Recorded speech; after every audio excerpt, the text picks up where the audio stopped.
Here on LSN.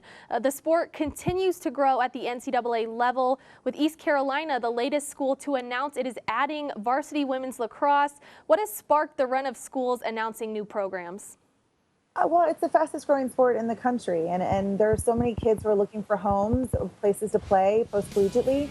And for us, I think, it's just so nice to see that administrators and the normal people who may not know our game, Carolina, it's a still burgeoning area, still growing. So I think for them to recognize the importance of our sport, and it's not really a very difficult sport to add. A lot of kids play it.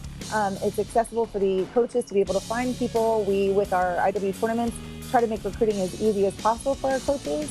And so, I think with having ECU add, I think that's just going to continue to grow our sport in the non-traditional areas and really just have people buy into the game. The game is so fast, it's so fun, and I just think more and more people are seeing the ways in which this game is special. And so I think that's what people are picking up on.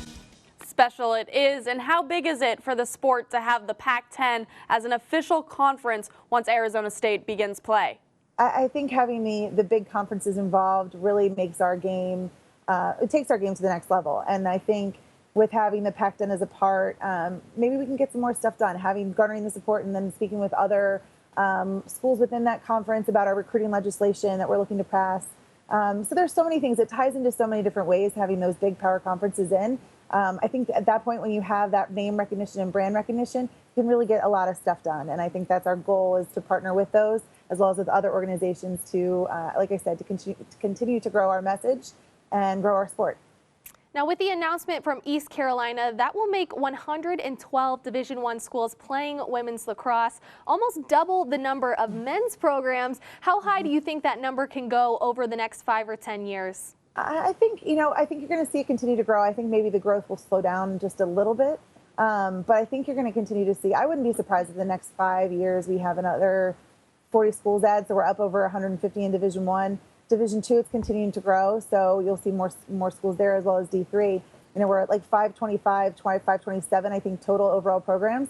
So I wouldn't be surprised if we started to push 600 probably within the next 5 to 10 years. And what do you see as the biggest obstacle for schools adding lacrosse? I don't really find that there's a ton of obstacles. I think it's, like I said, it's a relatively inexpensive sport to add.